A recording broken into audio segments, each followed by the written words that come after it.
guztiak eta herritarren ongizatea agortuz abiadura handia. Azken asteetan zeresanak eman dute berriro ere HT-aren inguruko berriek.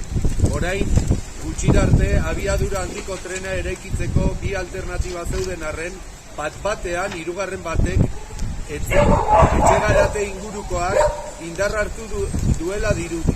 Oskar Puente ministroa behin baino gehiagotan Gasteizko alternatibaren alde agertu da, baina orain Gipuzkoako Aldundian baitu dira alternatiba berriari esker HTA Ezkiora iritsi daitekeela amesten dutelako. Estatuko, Nafarroako eta EAEko administrazioak elkarri mokoka ibili dira.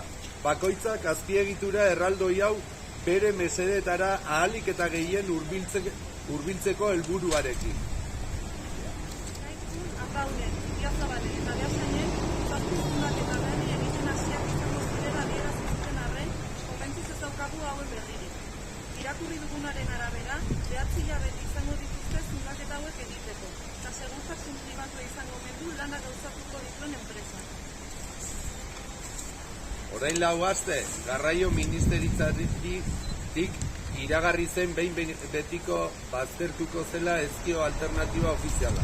Hau da, Aralar parketik igaroko zena. Haien hitzetan alternatiba berriak ez dio Aralarri eragiten eta askoz ere inpaktu txikiagoa da. Baina HT-ak Natur parkea urtuko ez duela dioten arren atauko zundaketa puntuak parketik hurbil daude. Eta halabeharrez HT-ak abesturiko igaroko duke ibilbide berria Natur parkea inguratzeko helburuz sortu bada ere, ingurumen kaltea ia berdina izango dira. 22 kilometroko tunel batetik 20 kilometroko tunel batera igarotzen baita. Gainera, Aralar eta Aizkorri Aratz Natur parkeen arteko korridore ekologikoak bete-betean zatituko luke azpiegitura horrek.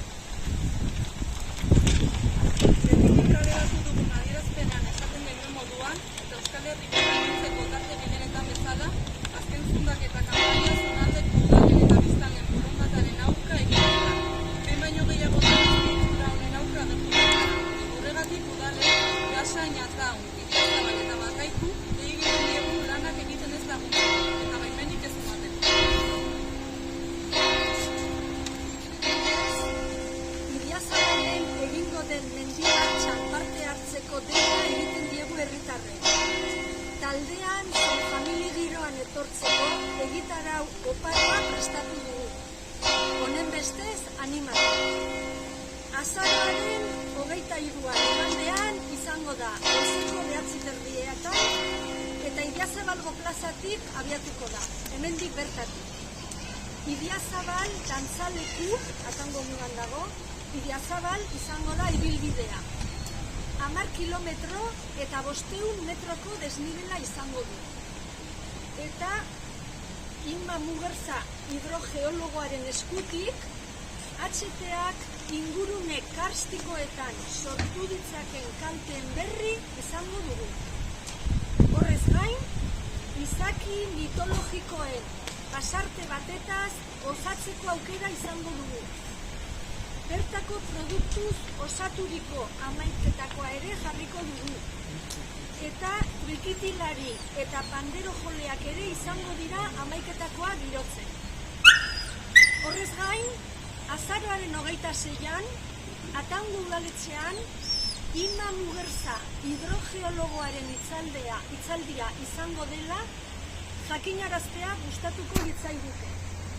HT-ak eremu karstikoan dituen eragin nagusiak zeintzuk diren ezagutzeko aukera izango dugu. Beraz, Atauna inguratzera gonbidatzen zaituztegu baita.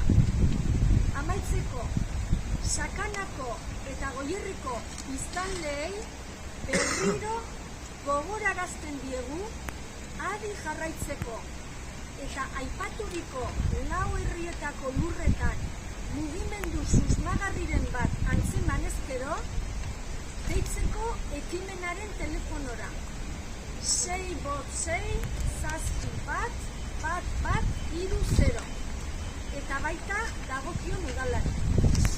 gelditu ditzagun zundaketak, geldi dezagun